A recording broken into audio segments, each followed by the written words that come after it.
pagar kawat agar tampak seperti tidak pernah disentuh. Saat kembali ke kandang, hari hampir terang. Seluruh tubuhku basah kuyup. Aku berbaring di sudut sambil pura-pura tidur. Keesokan paginya, terdengar teriakan kaget penjaga dari gedung reptil. Aku mengintip lewat jeruji. Beberapa staf mengerumuni kolam buaya sambil berdiskusi. Mungkin karena sudah tua, saat naik ke darat malam hari terpeleset lalu tenggelam. Atau mungkin ketakutan oleh petir. Sungguh disayangkan. Aku memejamkan mata, diam-diam menghitung dalam hati. Masih tersisa 75 hari menuju akhir dunia. Target berikutnya simpanse hitam. Namun yang tidak ku ketahui, di area primata, simpanse hitam itu dari kejauhan menggeram rendah ke arahku dengan gelisah. Kematian buaya memicu reaksi berantai. Keesokan harinya, kepala kebun binatang memimpin pemeriksaan semua area. Fokus pada pengecekan potensi bahaya. Aku melihat mereka berulang kali memeriksa area kolam buaya, dan juga memeriksa rekaman kamera. Untungnya pada malam hujan deras itu, sistem pengawasan memang mengalami gangguan. Sebagian besar rekaman hanya berisi gangguan visual. Akhirnya mereka hanya bisa menyimpulkan sebagai kecelakaan. Namun kebun binatang tetap meningkatkan kewaspadaan. Patroli ditingkatkan dari 2 kali menjadi 4 kali. Setiap area dipasangi kamera baru. Bahkan titik buta di sisiku juga tertutup. Yang lebih merepotkan, para penjaga mulai memperhatikan kondisi setiap hewan dengan ketat. Lao Zhang setiap hari mengamatiku setengah jam di luar kandang. Aku harus jauh lebih berhati-hati. Yang paling membuatku gelisah adalah simpanse hitam itu. Namanya King Kong. Dia adalah bintang kebun binatang. Bisa berkomunikasi dengan penjaga menggunakan bahasa isyarat. Kecerdasannya setara anak 5 tahun. Sejak buaya itu mati, dia menjadi sangat mudah marah. Setiap kali aku melewati jalan kecil dekat area primata, dia selalu berlari ke dinding kaca dan memukulnya dengan liar. Mengeluarkan jeritan yang menusuk telinga. Tatapannya penuh kewaspadaan dan permusuhan.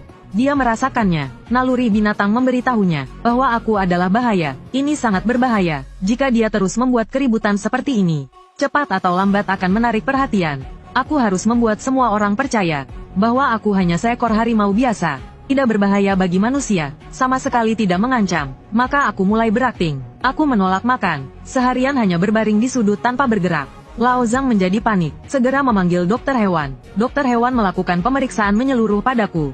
Mengukur suhu, mendengar detak jantung dan mengambil darah.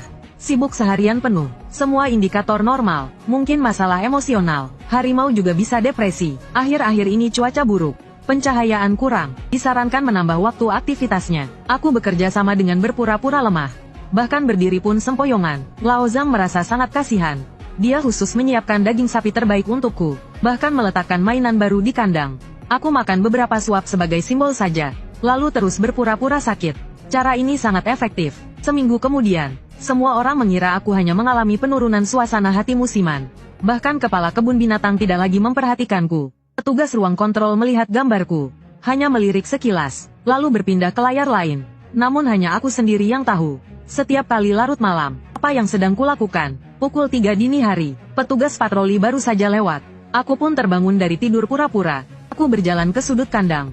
Di sana ada dinding semen yang kasar. Aku mengulurkan cakar kanan, menggosoknya keras-keras ke dinding. Krek-krek, suara kuku bergesekan dengan semen. Terdengar sangat menusuk dalam keheningan. Aku terus mengasahnya, hingga ujung cakar setajam pisau. Cakar kiri, cakar kanan, cakar belakang. Semuanya harus diasah sampai paling tajam. Setelah mengasah cakar, aku mulai berlatih menerkam dan menggigit. Menghadapi udara berkali-kali mensimulasikan serangan. Menghitung sudut tenaga terbaik, mencari posisi gigitan paling mematikan. Simpanse hitam bukanlah buaya, ia lincah dan sangat kuat. Dan juga cerdas. Aku harus melakukannya dengan satu serangan mematikan. Tidak boleh memberinya kesempatan melawan.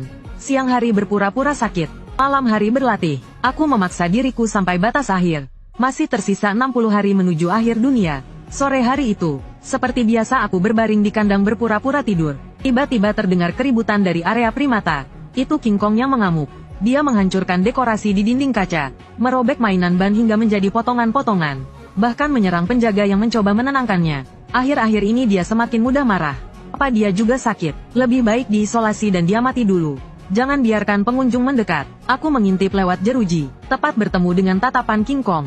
Terpisah ratusan meter, dia memperlihatkan taring ke arahku, mengeluarkan geraman rendah. Itu adalah tantangan perang. Aku menyipitkan mata dan juga memperlihatkan taring.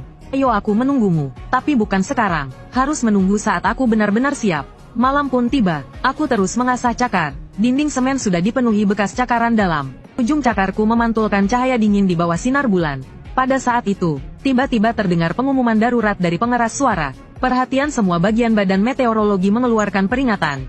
3 hari lagi akan ada puncak kunjungan libur besar. Disertai cuaca konvektif kuat, mohon siapkan langkah pengamanan. Aku menghentikan gerakan, detak jantungku meningkat, kesempatan telah tiba.